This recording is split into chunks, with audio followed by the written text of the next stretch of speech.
সারাদিনের খবর নিয়ে আমাদের নিয়মিত আয়োজন আজ সারাদিন, সঙ্গে আছি ইমদাদুল হক। জুলাই অভ্যুত্থানের বর্ষপূর্তি ঘিরে ৮ আগস্ট পর্যন্ত নৈরাজ্য সৃষ্টির শঙ্কা করছে পুলিশের বিশেষ শাখা এসবি। তাই সব জেলায় সতর্কবার্তা পাঠিয়ে নিরাপত্তা জোরদার সহ নজরদারি বাড়ানোর নির্দেশ দিয়েছে বাহিনীর সদর দপ্তর। নির্দেশনা পেয়ে এরই মধ্যে রাজধানীর ১৪৬টি পয়েন্টে চেকপোস্ট বসানোর কথা জানিয়েছে ডিএমপি। এদিকে আইন শৃঙ্খলা নিয়ন্ত্রণে রাখতে বিশেষ অভিযানের বিকল্প নেই বলে মত অপরাধ বিশ্লেষকদের। জাতীয় সনদের খসড়া নিয়ে আগামীকাল দুপুরের মধ্যে রাজনৈতিক দলগুলোকে মতামত জানাতে বলা হয়েছে। এ নিয়ে সময় সংবাদকে প্রতিক্রিয়া জানিয়েছে কয়েকটি দল। ২ বছরে পূর্ণ বাস্তবায়নের অঙ্গীকার করা নিয়ে মিশ্র প্রতিক্রিয়া জানান রাজনীতিকরা। বাস্তবায়ন প্রক্রিয়া নিয়েও পরামর্শ তুলে ধরেন তারা। ৩১ জুলাইয়ের মধ্যে সনদ চূড়ান্ত করতে চায় কমিশন। এরপর জানানো হবে ঘোষণার দিনক্ষণ।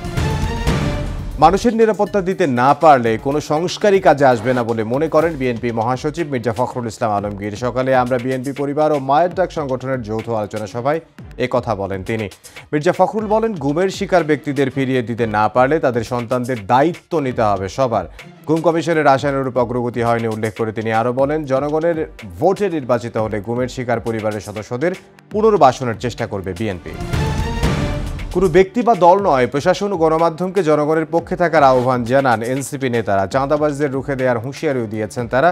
মজলুম জননেতা মাওলানা আব্দুল হামিদ খান ভাসানীর আদর্শকে ধারণ করে স্বনির্ভর বাংলাদেশ বিনির্মাণে কাজ করবে এনসিপি। আর রংপুরে হিন্দু সম্প্রদায়ের উপর হামলার প্রতিবাদ ও বিচারের দাবি জানিয়েছে এনসিপি। টাঙ্গাইলে জুলাই পদযাত্রায় প্রশাসন ও গণমাধ্যমকে জনগণের পক্ষে কাজ করার আহ্বান জানিয়ে নতুন সংবিধানের দাবি করেছে এনসিপি।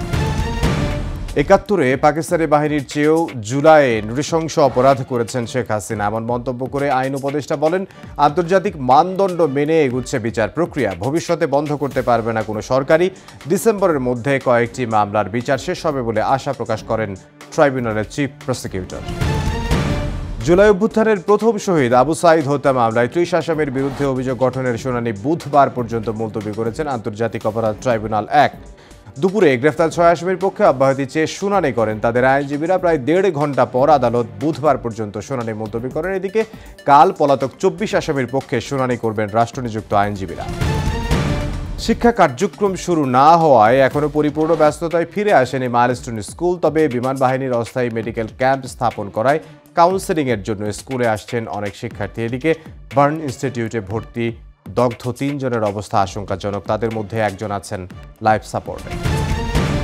জীবন কেড়ে নিচ্ছে ঢাকনাবিহীন ম্যানহোল। গাজীপুরের টঙ্গীতে নিখোঁজের ৩৭ ঘন্টা পর ফারিয়া তাসনিম জ্যোতির মরদেহ উদ্ধার করেছে ফায়ার সার্ভিস। সকালে দুর্ঘটনাস্থল থেকে ২ কিলোমিটার দূরে পাওয়া যায় তার মরদেহ। ম্যানহোলে পড়ে মৃত্যুর জন্য সড়ক ও জনপথ বিভাগকে দায়ী করে ৪ সদস্যের তদন্ত কমিটি গঠন করেছে সিটি কর্পোরেশন। বাণিজ্য ঘাটতি কমাতে প্যাকেজ প্রস্তাবনা নিয়ে যুক্তরাষ্ট্র গেছে বাণিজ্য উপদেষ্টার নেতৃত্বে প্রতিনিধি দল। দুপুরে সচিবালয়ে উপদেষ্টা পরিষদের বৈঠক শেষে অর্থ উপদেষ্টা ডক্টর সালেউদ্দিন আহমেদ কথা বলেন। দুদেশের আলোচনার মাধ্যমে ভালো ফলাফল আসবে বলে আশা প্রকাশ করেছেন তিনি। তবে প্যাকেজে কি কি রয়েছে তা নিয়ে বিস্তারিত জানাননি উপদেষ্টা। যুক্তরাষ্ট্রে আলাদা বন্দুক হামলায় বাংলাদেশি বংশোদ্ভূত পুলিশ কর্মকর্তা দিদারুল ইসলাম সহ ৭ জন নিহত হয়েছেন, আহত হয়েছেন ৬ জন। স্থানীয় সময় সোমবার সন্ধ্যায় নিউ ইয়র্কের ম্যানহাটনে আকাশচুম্বী ভবনে বন্দুকধারীর হামলায় ৪ জন মারা যান। আত্মহত্যা করে হামলাকারী। অন্যদিকে নেভাদার একটি ক্যাসিনোতে বন্দুকধারীর গুলিতে প্রাণ হারান ৩ জন। এই ছিল আজ সারাদিনে। দেখা হবে আগামীকাল।